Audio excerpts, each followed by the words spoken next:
Okay, let's go. Thank you very much, everyone. We've had a wonderful day. We've had a lot of people watching online, and they're probably they're probably not as excited as we are since they're sitting at home, but I do appreciate them tuning in and watching. We've had a lot of interest from home. We're going to, I think this is to me, it's an exciting end to a really, really eventful day. And so Maxime has become, I guess, a very dear friend of our organization, and the things he says and does is pretty clear. He's a friend of our province and our country. So I don't think you need to hear any more from me. Just please give a warm Alberta welcome to Maxime Bernier.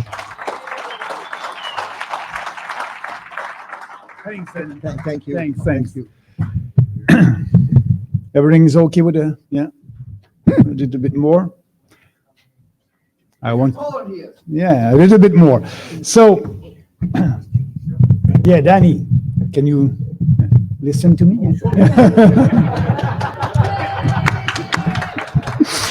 Because I want to thank you, Danny. I want to thank you for inviting me, and I'm very pleased to be here. It's a privilege for me to be in this conference with you. And also, I must say that in this day and age, when you can be accused of believing conspiracy theories, as soon as you say something mildly controversial, it's very, very comforting to find myself among a group of real conspirators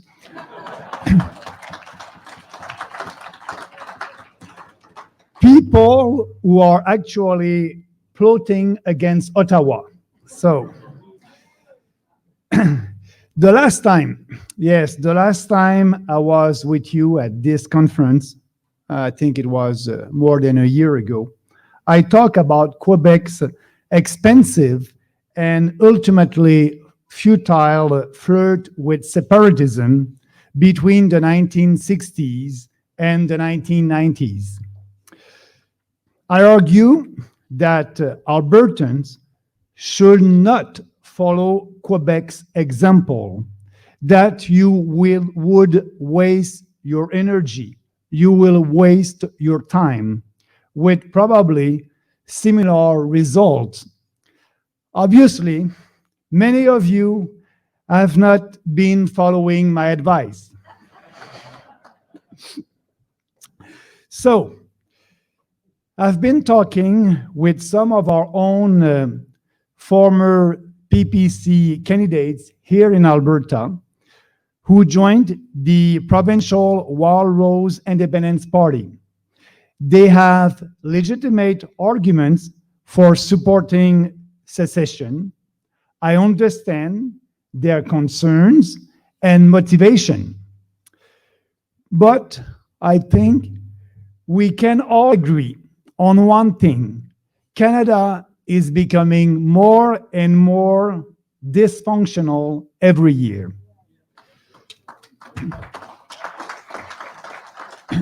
And the situation is getting worse, faster under Justin Trudeau, for sure, as it did when his father was Prime Minister. But I must admit, the Trudeau family is not responsible for everything that is going wrong in this country. There are structural problems with our institution, with the way our federation is being governed, and with democracy itself. These problems guarantee that things will continue to get worse. And let me talk a little bit about the general political trends before I address the issue of federalism. As many historians and political philosophers have noted, all governments have a tendency to grow. They use every justification to increase their power, especially during times of crisis. We've seen it during the last year. The pandemic has provided an ideal opportunity for governments to violate our basic freedoms our basic rights and impose draconian measures under the pretext of protecting us from a virus. We will come out of this crisis with governments larger and more interventionist than ever before. We must say that during the 20th century, we managed to defeat the two most destructive ideologies advocating collectivism and state tyranny, communism and fascism. But despite this, the size of government inexorably continued to grow in the victorious liberal democratic countries. There has been a perversion of the meaning of democracy. In the 18th and 19th centuries, Democrats fought for the equality of all citizens under the law and their right to govern themselves against the despotic power of kings and a small cliques of aristocrats. But conservatives and classical liberals were united in the belief that power must be limited.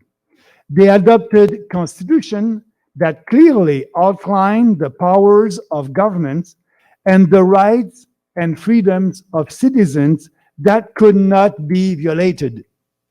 Governments were not meant to decide everything. In most areas of their lives, citizens could govern themselves within a free society and a free economy. Government set basic rules, and civil society could function autonomously within this framework.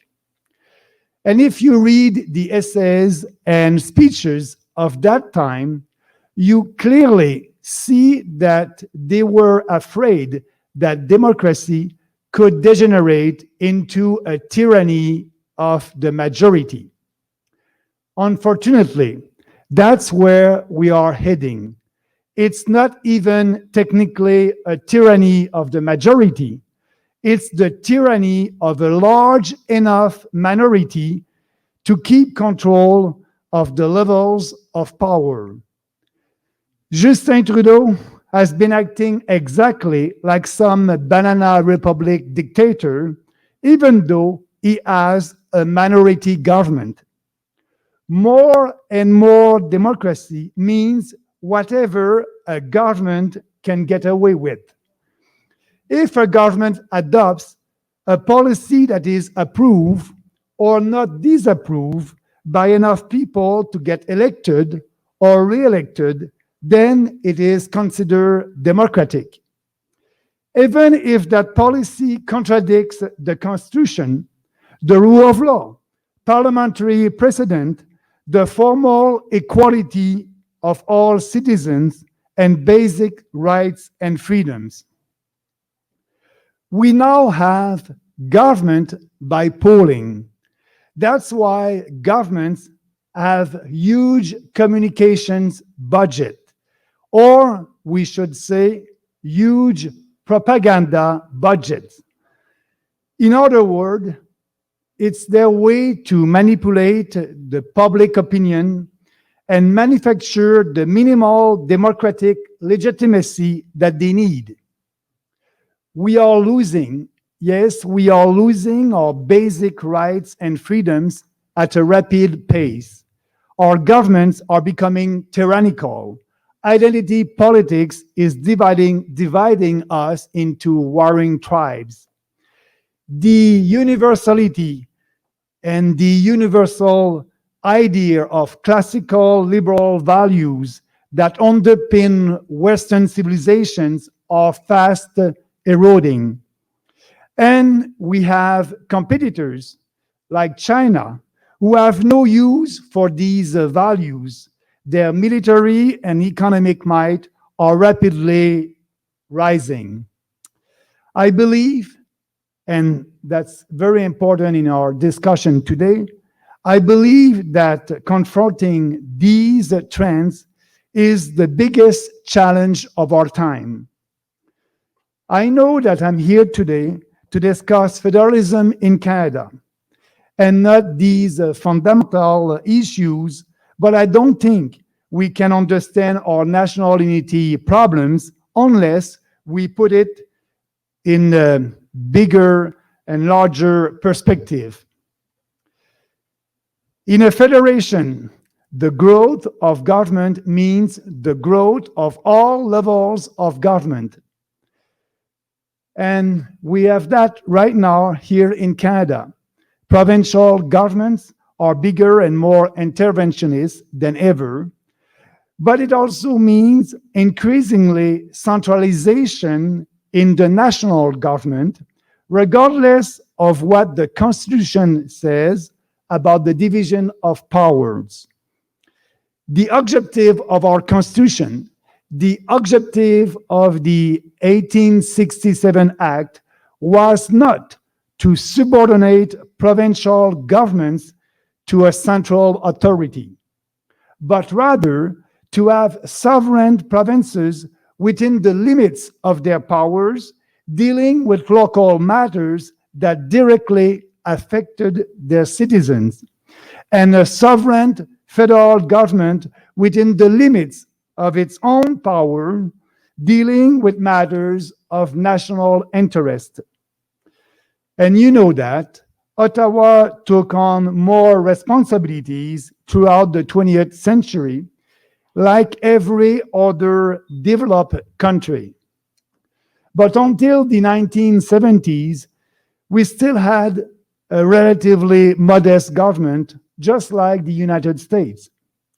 Centralizing trend accelerated under Pierre Trudeau in 1970s and early 1980s, where that was at that time the era of big deficit and growing debt, the era of increased federal intervention in healthcare and education. And you will remember that the era of the National Energy Program, the era of centralization and nationalization. It was also the era when separatism became mainstream in both Quebec and Alberta. The Parti québécois became Quebec's official opposition in 1970, formed the government in 1976, and held its first referendum on secession in 1980. And Albertans, for the first time, voted and elected a separatist in a provincial election in 1982. In a large and diverse federation like Canada, the fastest way to breed resentment and disunity is to have a big central government intervening in provincial affairs, being perceived as favoring the interests of some regions against those of others, or unfairly redistributing wealth from some regions to others. These structural problems are present in all federal unions. The European megastate has become a bureaucratic nightmare that regulates everything in a totally undemocratic fashion. It is siphoning off wealth from Germany and other northern countries to bail out Greece, Italy, and Spain. How could a democracy function in such a large and diverse entity? It cannot.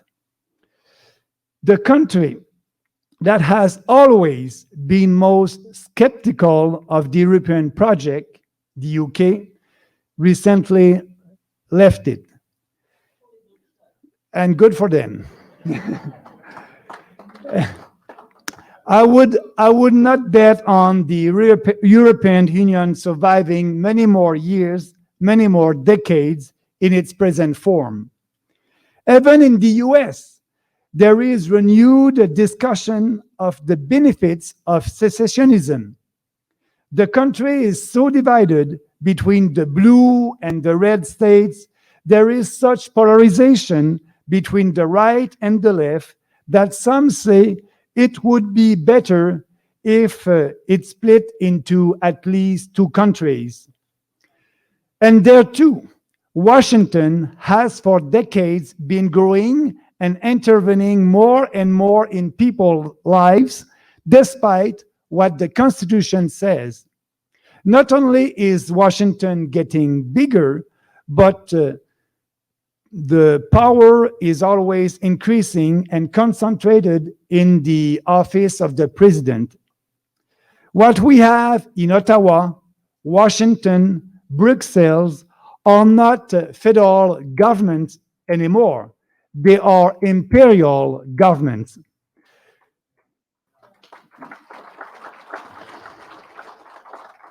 We don't have anymore true federalism with a clear division of powers. We have imperial federalism. That's good for here in Canada, in Brussels, and in Washington. So, as conservatives or classical liberals or libertarians, we have several problems to solve and tendencies to counter. Governments that keep growing, a democracy that degenerates into the tyranny of the majority or of a large controlling minority, and finally, a federal government that centralizes power. I know what many of you are thinking, that tyrannical majority of or controlling minority is the large population center of Quebec and Ontario, the Montreal, Ottawa, Toronto axis. And you're right. You're right. That axis, the population over there, is big enough to elect and control federal governments, the Laurentian elite.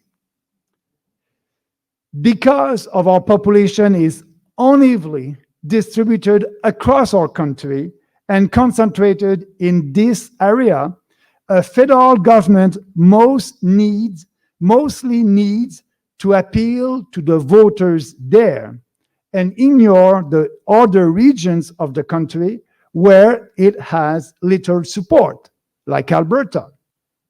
I think that's a good representation, a good description of the Liberal Party strategy. This uneven distribution of population and its consequences on federal politics is a problem that exists in all federations. One solution that has been part of the political debates for decades here in Western Canada since the days of the Reform Party is the Triple E Senate. The Maverick Party proposes it today as an alternative to separation. I don't support a Triple E Senate solution for several reasons. First, this is an American solution, and it has not prevented the centralization of power and the growth of government in Washington. There is even less chance it would work here. First of all, you will need a constitutional amendment, and you know, like me, how difficult that can be. And there is no way it would ever be accepted by Quebec. One of the central issues in Quebec politics since the British conquest is the fear of becoming a smaller minority in Canada and losing control of its destiny. You, in the West, don't want your life to be determined by the Laurentian elite. Quebecers don't want their lives to be determined by 9 English-speaking provinces. The Quebec government and population will simply never agree to having the same representation and influence as PEI within a more powerful federal institution. Perhaps, and I can understand that, you don't care about Quebecers. But even from your Western perspective, I fail to see how it would be advantageous. The four Atlantic provinces, which has been for decades the most dependent on federal transfers, would have the same number of seats, about 40%, even though they represent only 6% of the population. Their influence would increase dramatically. Add Quebec and Manitoba, and you get a situation where have-not provinces whose interest is to receive more transfer from Ottawa control the Senate despite representing less of half the country's population. And there is no reason to believe that Western senators will vote as a bloc anyway. BC's politics culture is very distinct.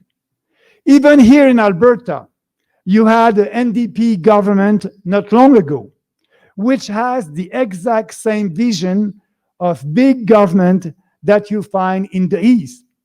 So, an NDP senator from Alberta would support national pharmacare, national daycare, and other unconstitutional national programs proposed by the Liberals and NDP in Ottawa. With a Triple E Senate, you might change the process of adopting these laws a little bit, but the result will be essentially the same. There is absolutely no reason to believe it would reverse the trend toward imperial federalism. By giving more legitimacy to the federal government, it may, on the contrary, reinforce it. And instead of trying to change the way an overbearing and interventionist federal government works, to make it more acceptable to the West, you should try to make it less overbearing. You should aim at reforms that are feasible, not waste political capital on one that is unattainable and would not solve anything. The solution is to radically downsize Ottawa, a radical decentralization.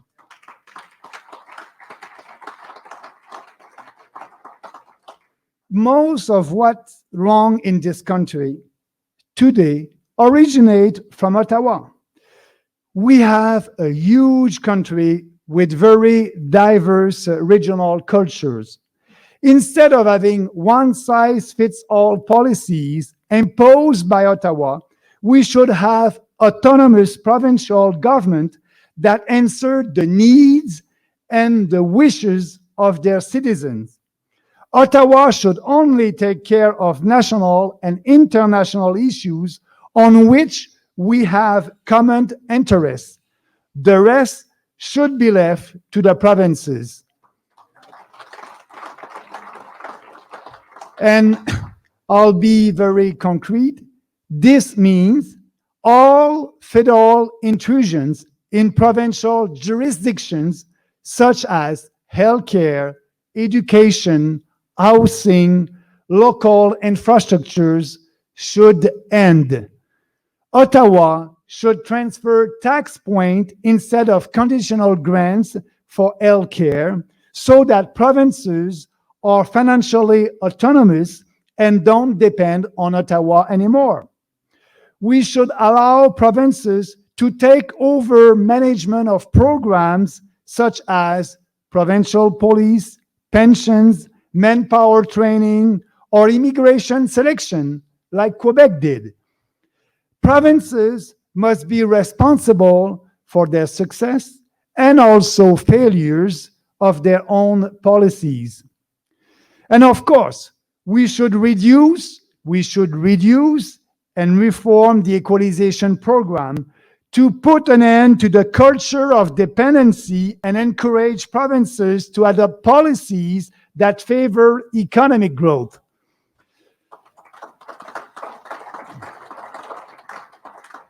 And all that's the program of the People's Party of Canada. That's what we are proposing. And if I had to write the question for the upcoming referendum in Alberta, it would be, do you agree that the federal government should stop all intrusions in provincial jurisdictions? A majority yes would start the ball rolling. And by the way, this radical decentralization proposal was the other major reform of the Federation proposed by the Reform Party in the 1990s. If Preston Manning had focused on this instead of the Triple E Senate, he might have received more support or some support in Quebec. Who knows?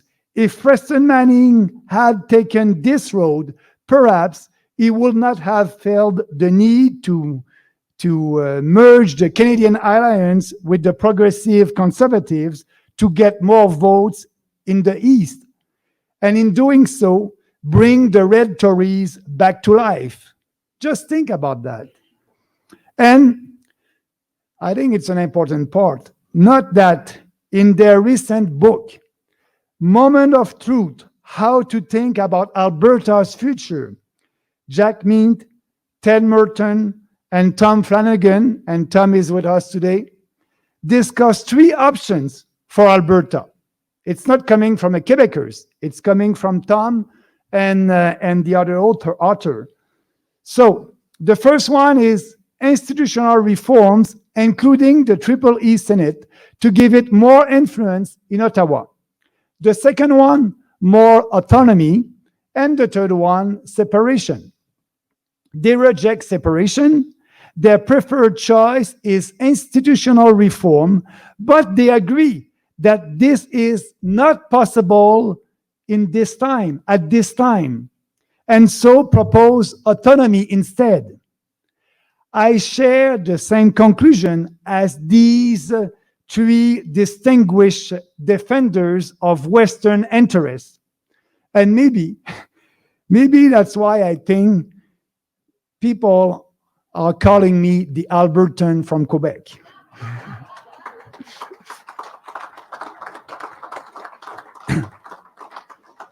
So, what are your options to vote for at the federal level if you want change from the disastrous Trudeau government? First of all, you can vote for the guy, the guy that was elected the leader of the Conservative Party and is not a Conservative anymore. Yeah, O'Toole. Okay, thank you. You can vote for O'Toole if you want, but as much as you may want to get rid of Trudeau, voting for the CPC will change absolutely nothing. The Conservatives don't want to solve Canada's structural problems. They don't even acknowledge that they exist. They have nothing to say about our imperial federal regime or about our defective democracy. They have nothing to say about the centralization of power in Ottawa. And they have nothing to say about equalization. And they won't use the Constitution to build pipeline. And I must say, to impose pipeline, because it's under the federal jurisdiction. They have nothing to say about identity politics. On the contrary, they are playing that card just like the other parties. They support the Paris Accord and carbon pricing. They support lockdowns and massive spending and deficit. And there is very little substantive difference between them and the Liberals. That's why I call them the LibCon party.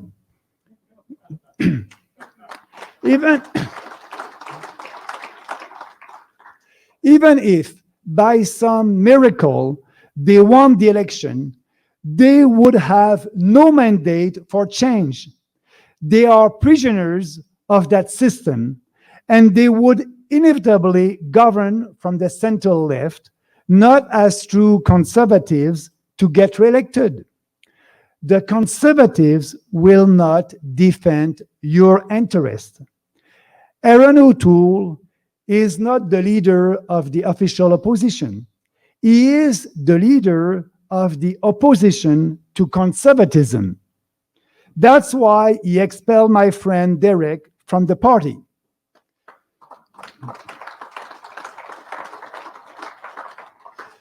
They are taking your vote for granted. Do I have to repeat that? They are taking your vote for granted, and you are wasting your vote if you still give it to them. But you have another option: supporting Maverick Party. I believe Canada is still a great country, worth saving despite all its flaws. I'm pretty sure most of you would prefer to reform Canada. If you still want to keep the separation option open, don't vote for Maverick, vote provincially for the Wild Rose Independence Party instead.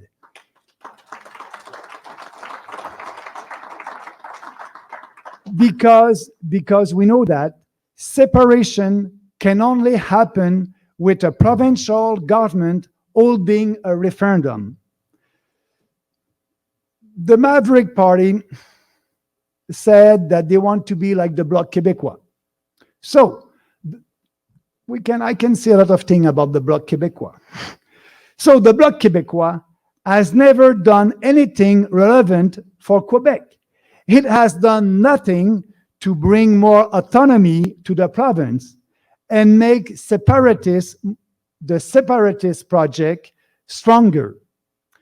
Maverick offers a two-track solution, either adopting the Triple E Senate or separation. If you believe there is still a possibility to reform our country, don't waste your time with the Maverick Party and its Triple E Senate proposal that won't happen. Try the People's Party of Canada instead. And change will come only if Canadians across the country support it. And that's what we are trying to do. We are seeing the same thing in Alberta, in British Columbia, in New Brunswick, and in Quebec. The only difference in Quebec, it's in French. I'm not going to tell you that I will win the next election. I'm not going to tell you that I will be the leader of the opposition. Because the radical decentralization, we don't have a majority of Canadians behind that idea right now. We don't have a majority right now in favor of radical decentralization. But there is no majority in favor of any other solution either. No majority for a Triple E Senate, no majority here in Western Canada for the separation. There is only paralysis that the Liberals are exploiting to keep themselves in power. The solution I offer is entirely feasible constitutionally. We don't need to reopen the Constitution. We don't need to rewrite the Constitution. We just need to respect the Constitution. And I think it is more realistic politically. We have to start somewhere. A small but dynamic and rising minority can raise issues and force others to debate them. But there is even a more important reason to support the PPC. What we offer is an ideological revolution. I will repeat it. It's an ideological revolution. I said at the beginning of this speech that we are losing our basic rights and freedoms at a rapid pace. Our governments keep growing. Our traditional Western civilization values are fast eroding. If this trend does not reverse, we can say goodbye to our prosperity and our way of life. Whether or not you have a Triple Senate or a conservative or liberal government in Ottawa, it won't make any difference. We are the only party openly fighting to reclaim our rights and freedoms, our sovereignty against globalist organizations like the UN.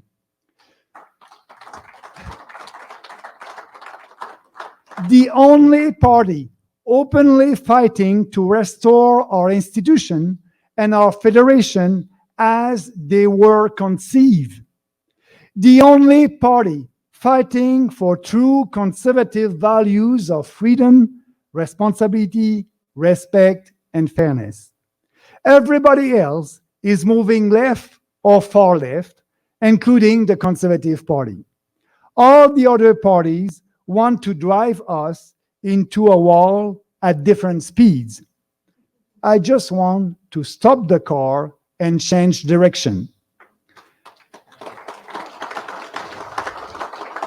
And that's the option I'm offering you, as well as all Canadians across this great country.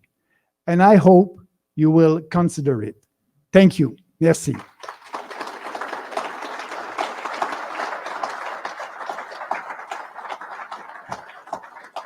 Thank you.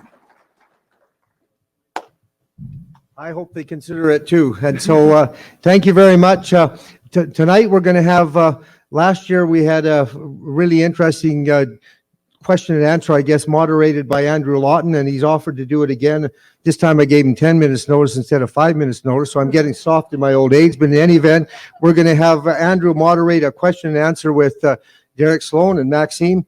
And so come on up, Andrew. And if anybody has questions for Maxime or Andrew, we keep talking about the Slido. We'll get it up again, and we'll in the morning. We're going to have quite a bit of time tomorrow. We're not going to take any questions from the floor right now. We're just going to let Andrew moderate a question and answer. And if anybody has any questions, you can put them onto the Slido. In the morning, we'll vote on them, and then we'll discuss them as we go. 5 minutes of. Oh, okay. Well, maybe should we take one question from the floor while you're changing your lens and one thing another? Sure. We got one question from the floor. We'll take a question from the floor while. Okay, go ahead. Yeah, go ahead, Dennis. We'll take Dennis and no, right at the back. Well, Dennis, have you got a question, Tom? Okay, we've got two questions. We'll take that. David has to just change the screen while he's doing it. So go ahead, Dennis, and ask your question, and we'll.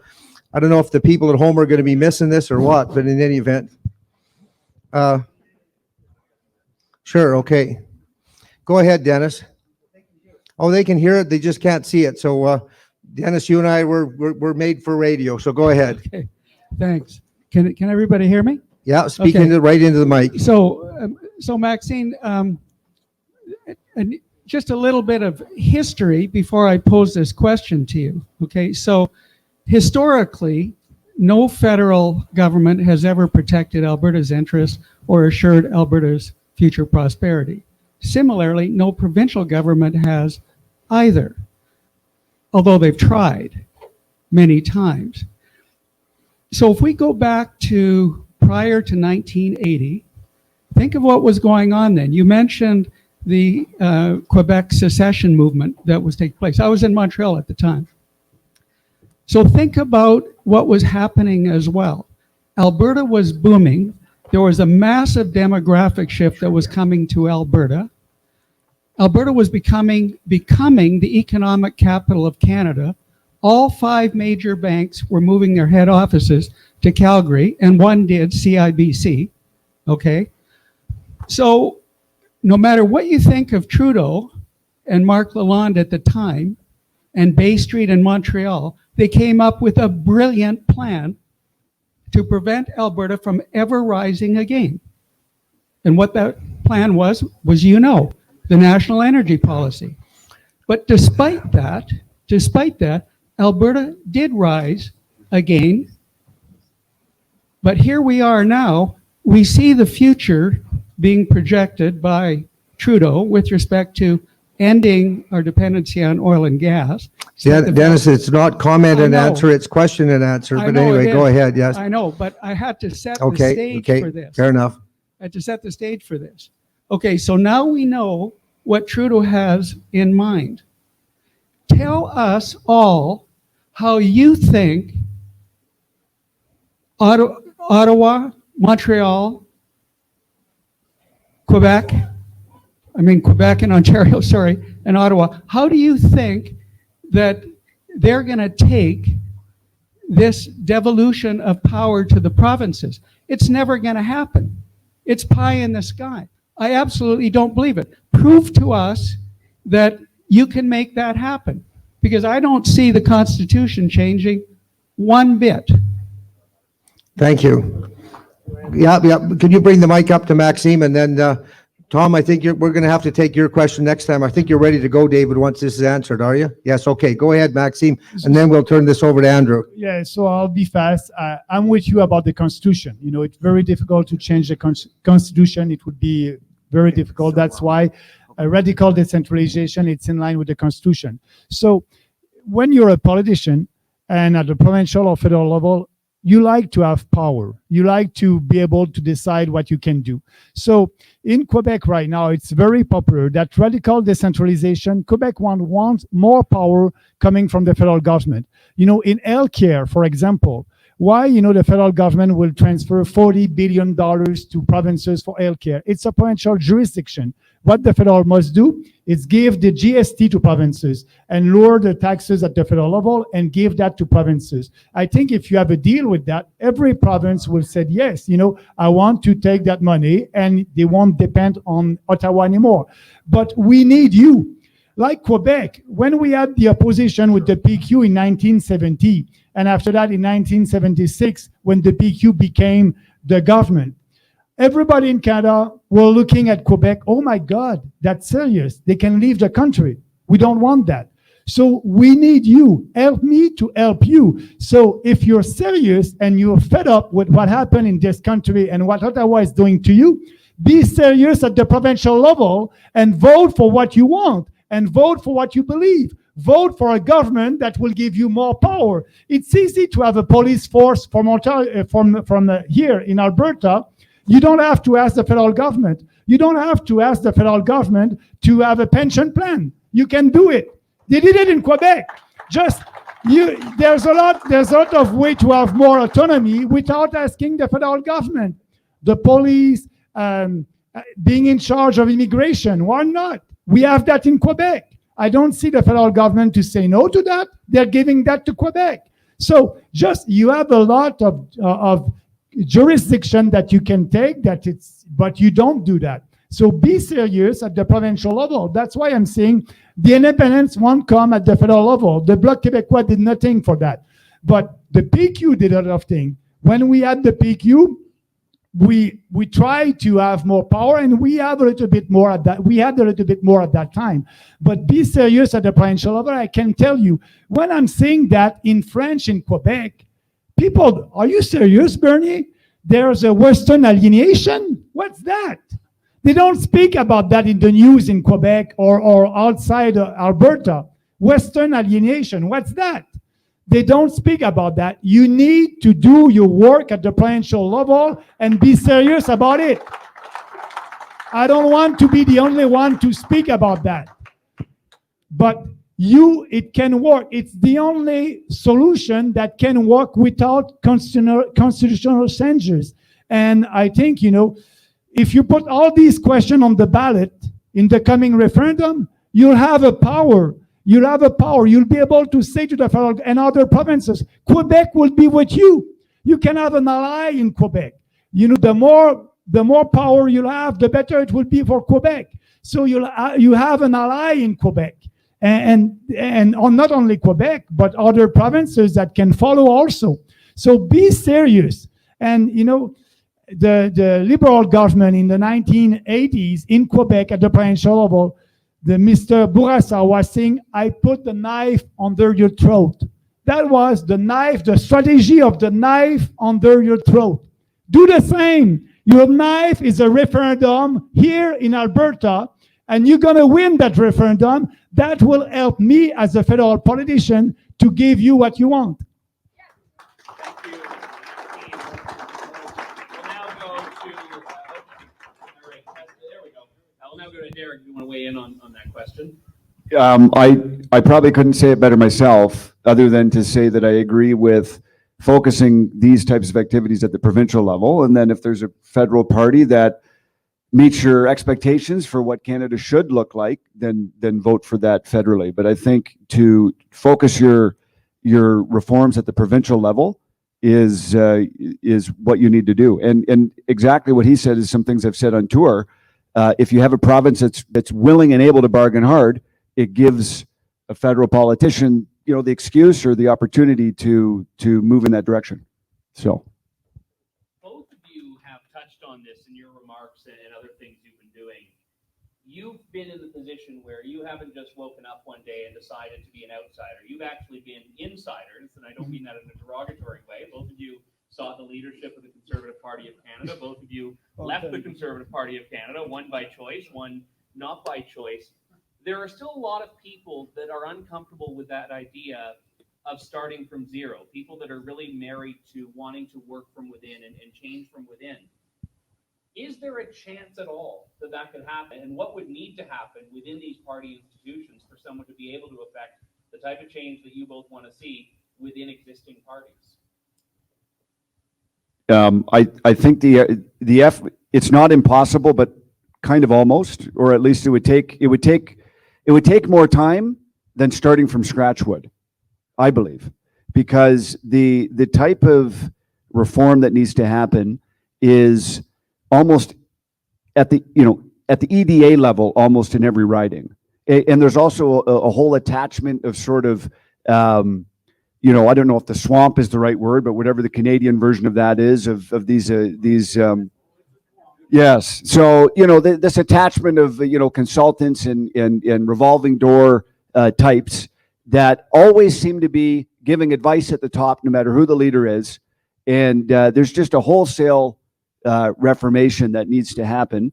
And it's possible, but it would take a long time. And the work that it would require, you might as well build something new.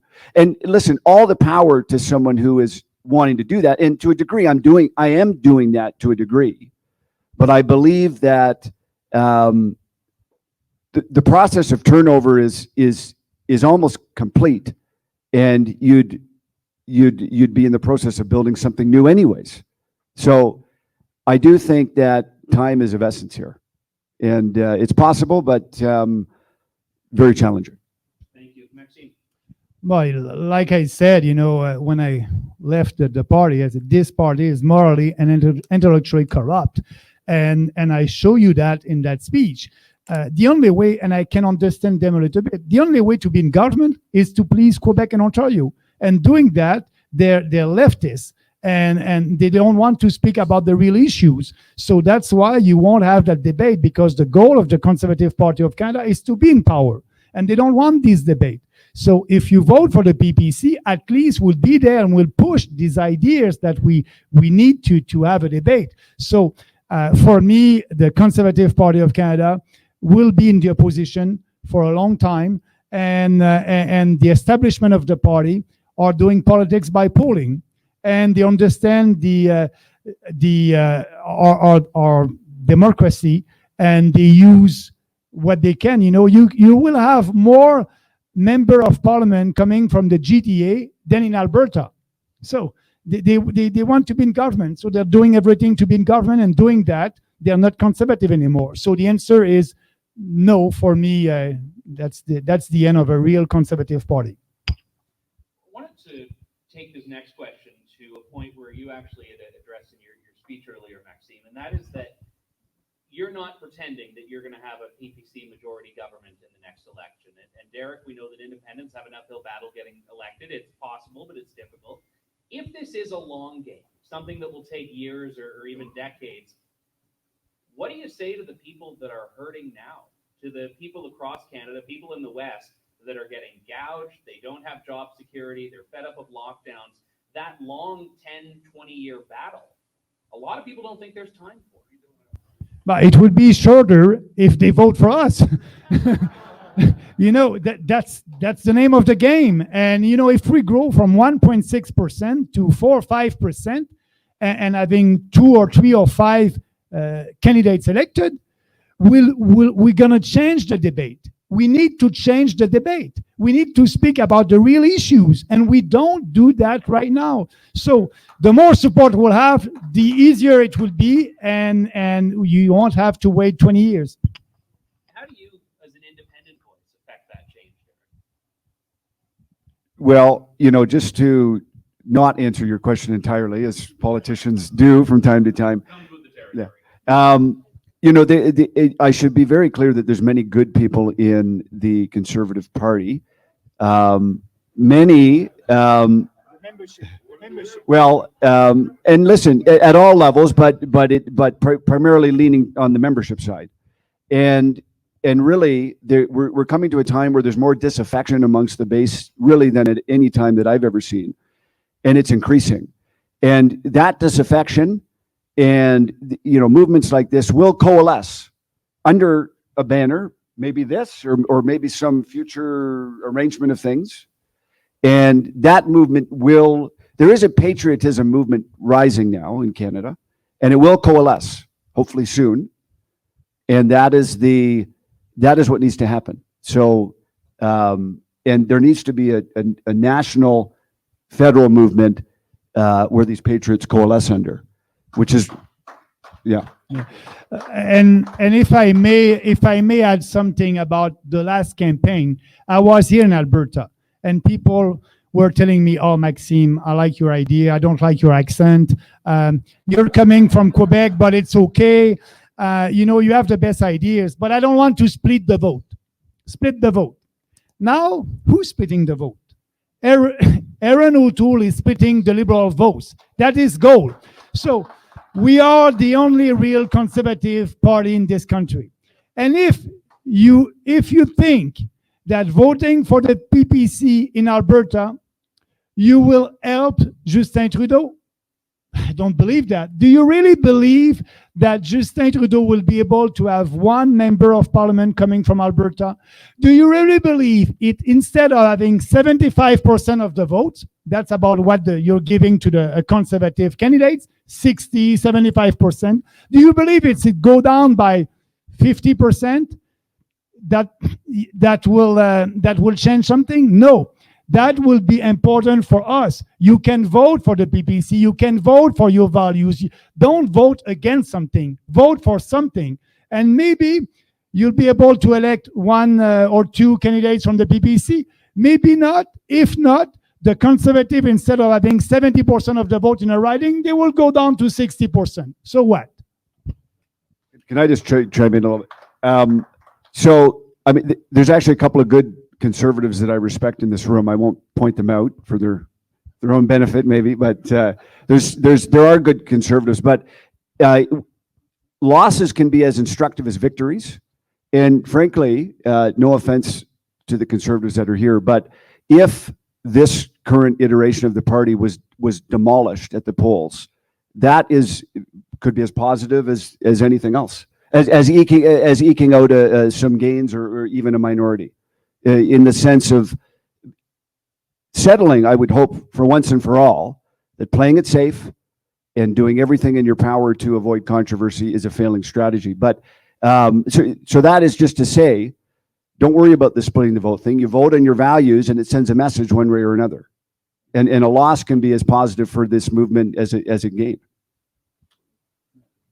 If that were true, though, the movement would be in its best place ever, because the movement's been losing quite a bit lately. You look at Justin Trudeau, could theoretically win a majority, depending on how these polls are working. And even so, we see conservative politicians, and I use that in the broadest sense, including provincial governments as well, that continue to fall into that trap of playing on the left's terrain and playing the game of the mainstream media and not sticking firmly to their values, and even ones that were very firm on values when they run for leadership. When they get there, they all go down that road. Now, you've both worked in that system. What is that? Where is that temptation coming from? That politicians who are otherwise principled and believe the right things, we think, or we hope, when they're put in front of a CBC microphone, they go down that same road that we know doesn't work. They're afraid. They're afraid of the title in the newspaper. Like Patrick said, you know, when you have a title, half of the time it's not true. So they're afraid of the reaction. They're afraid of the mainstream media. And like you said, Derek, you know, you can have a bad day in the news, but that's not the end. You must build on that. And actually, they don't want to have that debate. It's easier for a politician to speak about something when 45% of the population is in favor of that. Politicians want to have support. We are doing politics differently, it's true. When I spoke about ending the supply management system, the cartel, it hurt me in my own riding. I didn't win my election. That's okay. They voted for their interests. But when I spoke about that, I had only, in the beginning, 5% of the population in line to abolish the cartel. After a couple of years, if you do a survey, 40% of the population will be in agreement with that. So you need to speak about that. But politicians, when they see an idea that it's only at 20% of support, they won't speak about it. I'm looking at politics, doing politics based on principle. And what I want to do is to inform people or educate people about something. And the more you speak about something, because we have the best idea. We have the best ideas based on freedom, personal responsibility, Western civilization values. You know, that's the best ideas and the best principles. So the more you speak about it, the more support you'll have. But a traditional politician won't do that because it's too risky. And I can understand I didn't win my seat in both, but I'll be back. And you did, Derek, stick to your guns. You did stick to your guns. During the leadership after, your messaging stayed the same. Yeah. And a lot of the criticism you got from the mainstream media was entirely predictable, but you got more pushback from parts of the right, obviously, because you're sitting here as an independent. So again, why do conservatives fall into that trap of giving in to the left's narrative? Well, if I knew why, I'd probably be prime minister today, or maybe. It does come down, I think, to cowardice. It comes down to It comes down to not believing that the ideas we have are worth having and defensible. You know, it comes down to. It comes down to the misguided belief that we somehow have to hide our true beliefs from the populace and then, like, kind of, you know, win on other values and then sneak them in the back door. And that's being dishonest, and it'll never happen, because when you win on platform A, it's really hard to then do platform B. So whatever you win on is what you're going to do. Now, I know that few trios can better encapsulate the Alberta experience than two Ontarians and a Quebecer, but I'm going to do it here. This is actually equalization. The Ontarian just takes the Albertan chair. It's a great metaphor. There is some truth behind the joke, though, in that a lot of people on the right outside of Alberta very selfishly don't want Alberta to leave, not for the financial reasons, but for the political and cultural factor. We know that if you were to, forgetting frustrations you've both raised with the Conservative Party of Canada, if you were to take Alberta's seat count out of the mix, there's never going to be another Conservative win ever. The math just isn't there. So what is the message? How do you bridge the gap between Albertans that are really gearing up for independence and people that are probably very similar on the ideological points outside of Alberta that, for understandable but nevertheless selfish reasons, can't get behind that independence movement? Well, I think you need to show them a federal party, like a non-separatist federal party that represents what they want to see, and I think movements like that can exist, right?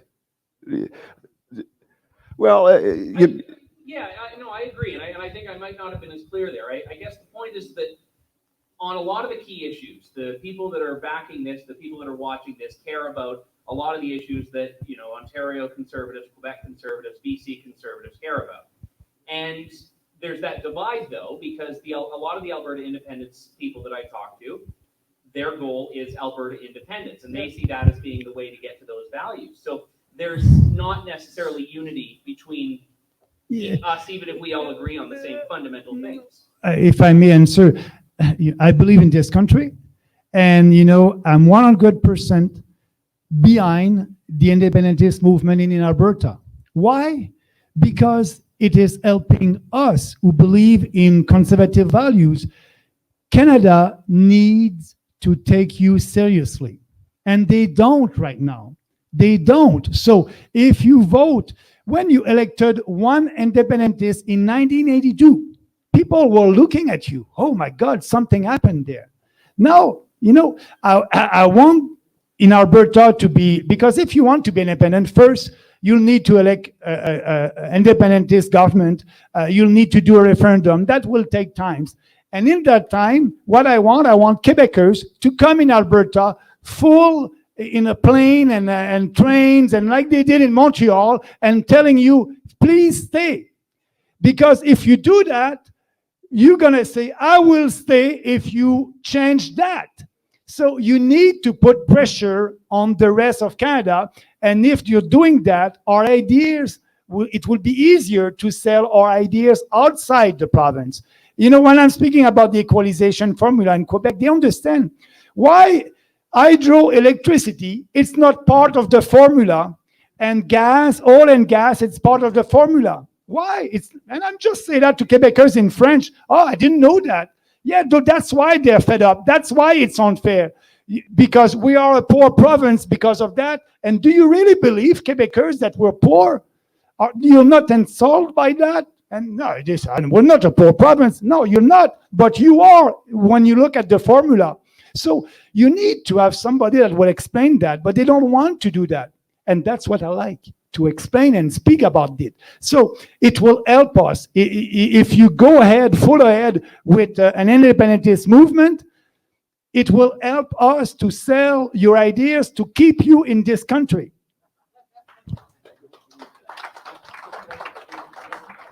So Derek, 2015, Justin Trudeau wins the majority without the West. Doesn't need it. 2011, Stephen Harper wins the majority without Quebec. Doesn't need it. Two provinces that have very strong regional identities, very strong regional interests, a roadmap that you can form a majority government and have absolute power without needing to care one bit about what happens there. How do you keep the country united when you can do that? When any leader can just write off a particular region and a particular set of interests?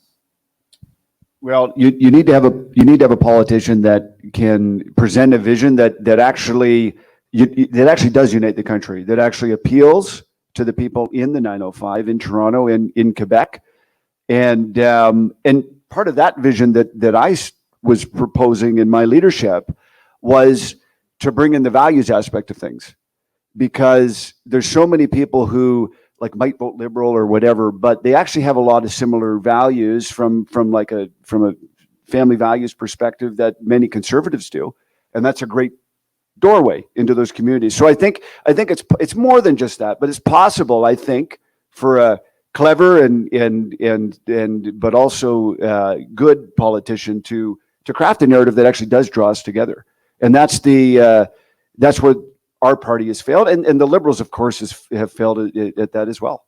I mean, it's theoretically possible that they could have a vision that appeals to Toronto, even the Liberals, and Alberta at the same time, and they've failed at that for decades. Same question to you, Maxime. Yeah, I said that in my speech.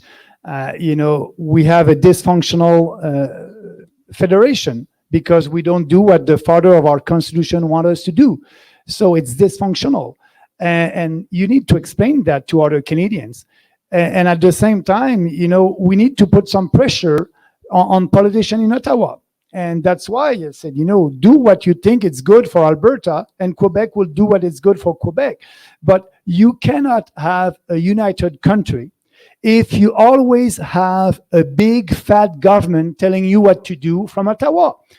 And the father of our constitution understood that. They did a decentralization. So we need to speak about that. We need to speak about the constitution. And I'm sure people in Ontario will like to have more power.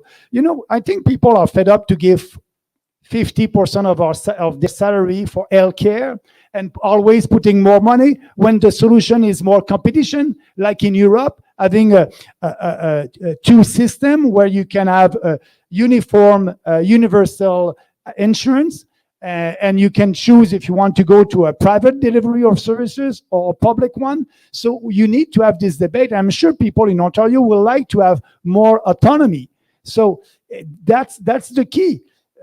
You need to speak about that, and maybe it won't happen tomorrow. I agree with you, but we need to start somewhere, and we are starting that right now. Earlier, I spoke about the divide between culture and politics, and I wanted to ask about that because one of the really perverse elements of today's politics we see is institutions and politicians changing definitions so that they have more power. At the global level, we saw this not long ago, where the UN Security Council, which, whatever people's misgivings with the UN, the Security Council has a very narrow mandate. They can only deal with matters of security. Well, they tackled climate change because they decided to class climate change as a security matter. We see very similar gymnastics in Canada with jurisdiction and division of powers between the federal and provincial governments. This is what's at stake in the carbon tax lawsuit that went to the Supreme Court, Alberta, Saskatchewan, Ontario, where government is reading into the Constitution a power that's not there because they're trying to say that the climate and climate change were totally intended by all the founding fathers. And how do you fight against that when you have definitions being changed for the sole purpose of governments seizing power that are not theirs at the expense of the provinces, at the expense specifically of the West? Yeah, the Constitution is not a changing document because something new happened. You have a Constitution, you must respect it. But I said in my speech, they don't respect the Constitution in the US. They don't respect we don't respect our Constitution here in Canada. So you need to go back. You need to go back and say, this will be the best. And by the way, that's respecting the Constitution. But going back to try to unite this country, if you are a socialist province, like my own province in Quebec, if you tell Quebec or Ontario, if you want to be socialist, that's okay. You'll have all the power to do what you want, and you'll have a smaller government in Ottawa that will deal only with real national affairs and international affairs. So every province can deal. If you want to have a socialist healthcare system, do it. It's 100% your jurisdiction. If you want to be a socialist province like Quebec right now, do it. So give the power to provinces that are in the Constitution and have a smaller government in Ottawa. And you'll have competition between provinces, and you'll have rich province and poor one, but you won't have an equalization formula that it's right to take money from here and giving over there. So the system is broken. You need to speak about that. You need to explain that. And I'm sure that people in Ontario will love to have more power. I'm sure that Doug Ford will love to have more power from Ottawa.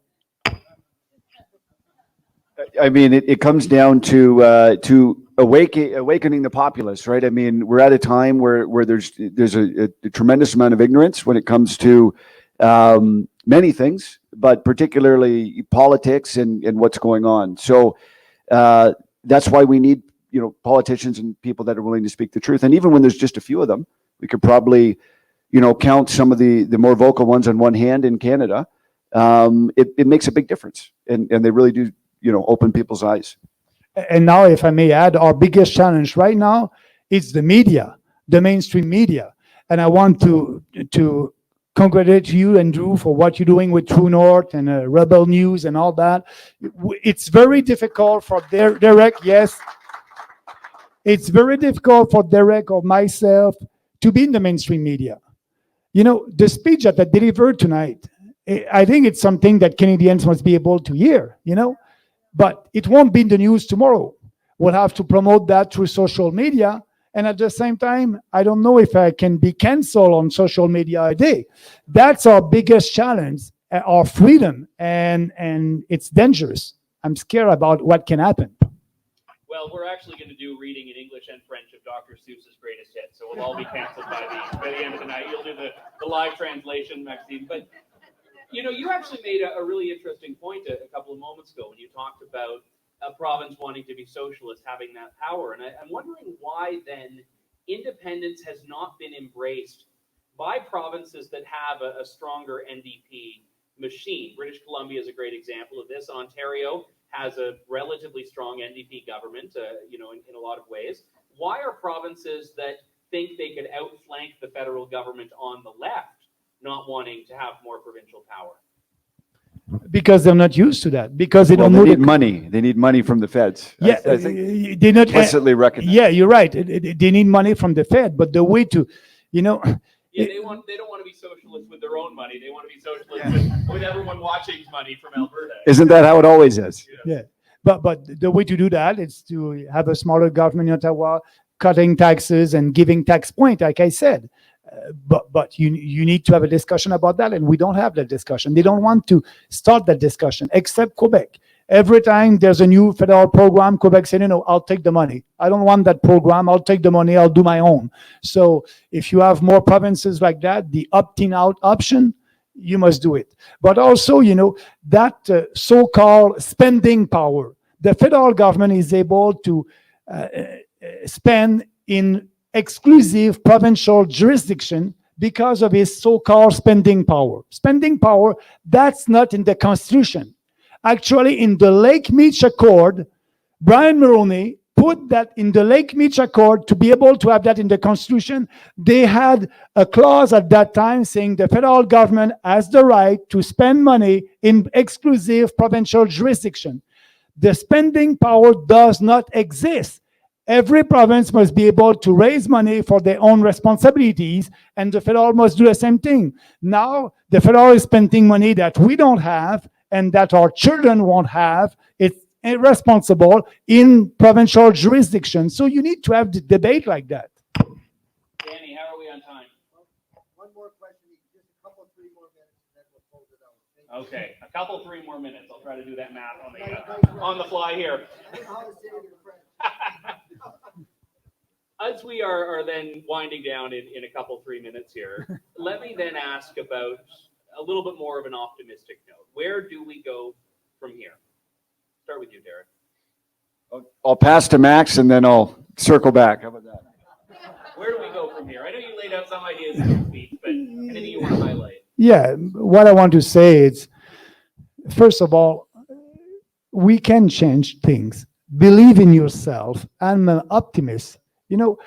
I didn't win my seat in Beauce. I'll be back there. I think I will win back that seat because I think we have the best ideas. But you must fight for what you believe. And if everybody doing that, if after tonight you go home and you speak with 10 persons about Alberta being independent and more autonomous province, that will help. So I'm optimistic because I believe in people. I believe that all together it will take time, but the more time we have, the better it will be. We'll be more educated, we'll be ready for the next phase. And so I think that it won't take 20 years. It won't take 10 years to change things. We just have to be out there and to speak with passion, with conviction about what we believe. Derek. Yeah, I mean, so the way I feel the real conservative movement, the real patriot movement needs to coalesce.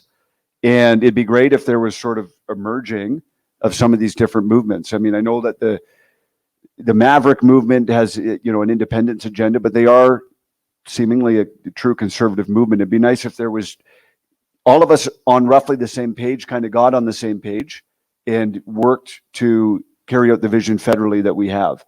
And then, provincially, if you want to do many of the things we've been talking about, I think, again, provincially is the avenue to do that. But it'd be great if there could be a coalescing of the true conservative patriot movement in Canada in some form. Yeah, but I must add, we must not do the mistake that Preston Manning did to merge with the Alliance and the Progressive Conservative, and forget it, your true values. You must keep that. And that's why I can tell you that,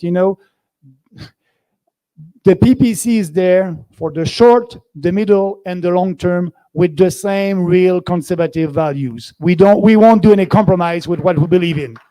Thank you, and thank you also.